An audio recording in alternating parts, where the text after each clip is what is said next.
নাও গিন্নি, একটু তাড়াতাড়ি নাও। কতক্ষণ ধরে বাঁধবে? একটা হাঁড়ি বাঁধতে কতক্ষণ লাগে? সেই তো, তারপর ভালো করে বাঁধা না হলে রাস্তায় পড়ে যাবে, তখন তো আমাকে ঝাড় দেবে, বলবে একটা হাঁড়ি ভালো করে বাঁধতে পারিনি।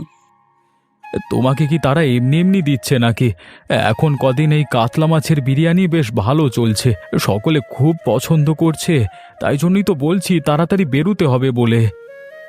সত্যি এখন মানুষজন পছন্দ করছে?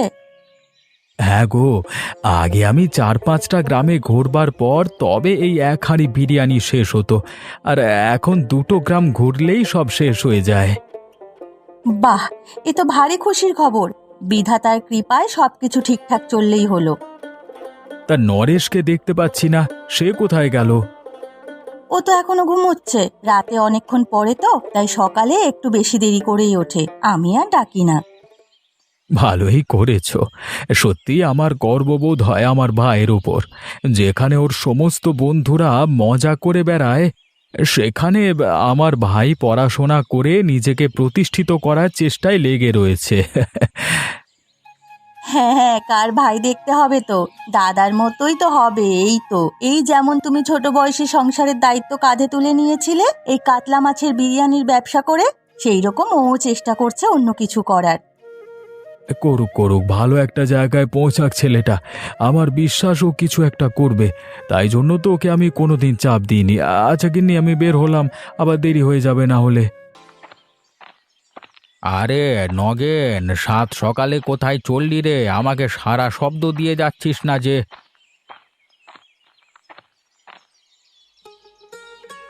আরে খুড়ো, আমি খেয়াল করিনি গো। হ্যাঁ, আসলে মাথায় একটা চিন্তা আছে তো।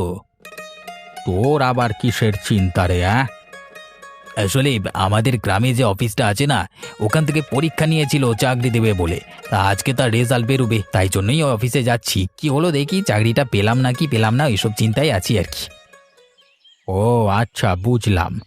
আমিও তো ওই অফিসেই চাকরি করতাম, তবে তখন চাকরি পাওয়া অনেক সহজ ছিল এখনকার তুলনায়। এখন পরীক্ষা, তারপরে আরো কত কি। আসলে জনসংখ্যা বেড়ে যাচ্ছে তো, তাই জন্যই বেশি বেশি নিয়ম ঢোকাচ্ছে। কতজন কি বা চাকরি দেবে। হ্যাঁ, সেই হচ্ছে কথা। দিন দিন তো জনসংখ্যা বেড়ে যাচ্ছে। আচ্ছা দেখ তাহলে তুই গিয়ে কি হয়। আমাদের বেলায় তো আমি গিয়ে শুধু কাজ চেয়েছিলাম আর দিয়ে দিয়েছিল। ওইভাবে যদি আমাকে চাকরিটা দিয়ে দেয় তাহলে খুব ভালো হতো গো।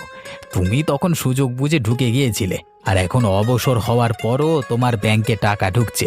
এবার যদি চাকরিটা পেয়ে যায় তাহলে আর আমাকে পায় কে? যখন প্রথম প্রথম চাকরি পাবি তখন দেখবি খুব আনন্দ লাগছে।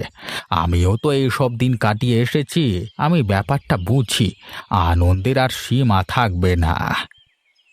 আচ্ছা খুড়ো, আমি তাহলে গেলাম। দেখি আবার রেজাল্টে কি হলো। তোমার সাথে আমি আবার পরে কথা বলবো। আশীর্বাদ করো যেন আমি চাকরিটা পেয়ে যাই। সময় এলে ঠিক পেয়ে যাবি।